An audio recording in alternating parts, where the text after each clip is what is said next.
কথা হলো কে কাকে সালাম দিবে, সালাম দেওয়ার বিধান কি। যেহেতু আমরা মুসলিম, আমাদের একজন অপরজনকে সালাম দেওয়ার দরকার আছে। তবে সেই সালাম কে কাকে দিবে এই সম্পর্কে সহিহ বুখারী ও সহিহ মুসলিমের ভিতর রাসূলুল্লাহ সাল্লাল্লাহু আলাইহি সাল্লাম থেকে হাদিস বর্ণনা রয়েছে।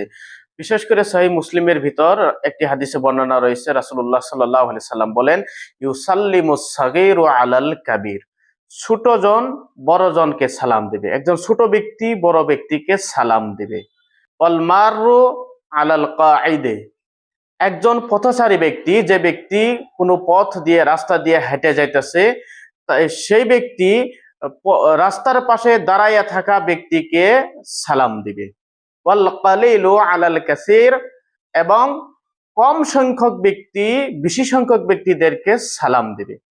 অপর রিওয়ায়াতে রয়েছে ওয়ার রাকিবু আলাল মাশি, অর্থাৎ একজন গাড়ি ঘোড়া আরোহণকারী ব্যক্তি, সাওয়ারি ব্যক্তি রাস্তা দিয়ে হেঁটে যাওয়া ব্যক্তিকে সালাম দিবে।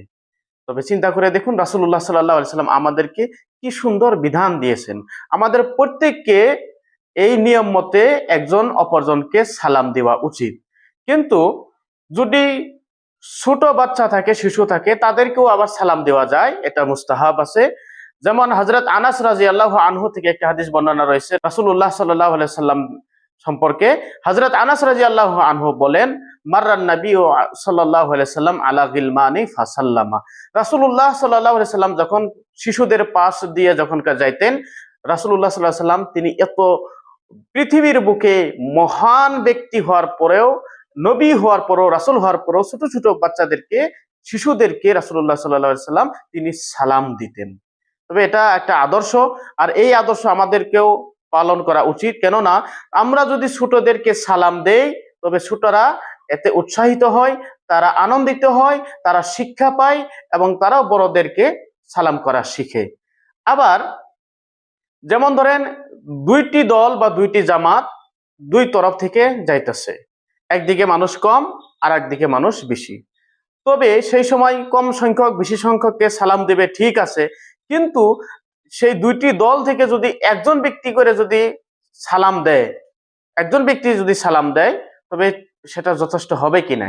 হ্যাঁ, নিশ্চয়ই সেটা যথেষ্ট হয়ে যাবে। কেননা রাসূলুল্লাহ সাল্লাল্লাহু আলাইহি সাল্লামের থেকে বর্ণনা রয়েছে, ইজজিউ আনি জামাআতি আইয়ুসাল্লিমা আহাদুহুম, একটা জামাত, একটা দল তরফ থেকে একটা যথেষ্ট হবে যে সেই জামাতের তরফ থেকে একজন ব্যক্তি যদি সালাম দেয়, সেই একজন ব্যক্তি সালাম দেওয়াটাই পুরা দল বা জামাতের তরফ থেকে সেটা যথেষ্ট হয়ে যাবে।